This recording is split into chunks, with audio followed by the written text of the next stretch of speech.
অনুরাগের ছোঁয়া ধারাবাহিকের আগামী পর্বে আমরা দেখতে পাবো অবশেষে কোনো উপায় না পেয়ে কবির ও শিবানী এবার রূপার অসুখের কথা সূর্যকে জানাতে রূপার ক্রিটিক্যাল অপারেশনের ভিডিও ফুটেজ নিয়ে হাজির হলো সূর্যের কাছে। হ্যাঁ বন্ধুরা, আমরা এমনটাই দেখতে পাবো অনুরাগের ছোঁয়া ধারাবাহিকের আগামী পর্বগুলোতে।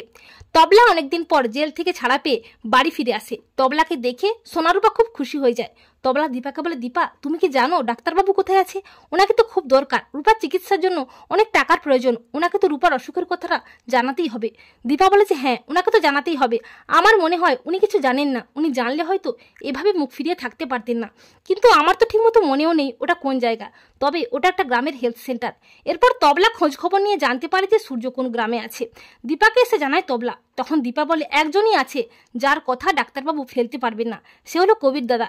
এরপর দীপা শিবানীকে ফোন করে সবটা জানায়। কয়েকদিন পর কবির ও শিবানী দেশে ফিরে এসে তবলার দেওয়া ঠিকানায় তারা যায় সূর্যকে সত্যিটা জানাতে। রূপার অপারেশনের ভিডিও ফুটেজ ও রিপোর্টও নিয়ে যায়।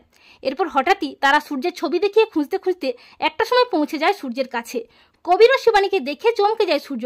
সূর্য বলে, দাদা আপনি এখানে? তখন কবির বলে, সূর্য তুমি কেন অভিমান করে আছো? আজকে আমি এখানে এসেছি একটা বড় সত্যির সম্মুখীন করাতে হবে তোমাকে, যা শুনলে হয়তো তোমার এই অভিমান থাকবে না, তুমি নিজেকে ঠিক রাখতেও পারবে না। সূর্য বলে, দাদা আপনি এসব কি বলছেন? তখন কবির বলে, সূর্য তোমার মেয়ে রূপা মৃত্যুর মুখে চলে যাচ্ছে। তা শুনে সূর্য হতবাক হয়ে যায়। সূর্য বলে, দাদা আপনি এসব কি বলছেন? তখন কবির বলে, হ্যাঁ যা বলছি ঠিক বলছি। এই বলে রূপার রিপোর্টটা সূর্যকে দেখায়, এমনকি রূপার ক্রিটিক্যাল অপারেশনের ভিডিও ফুটেজটাও সূর্যকে দেখায়।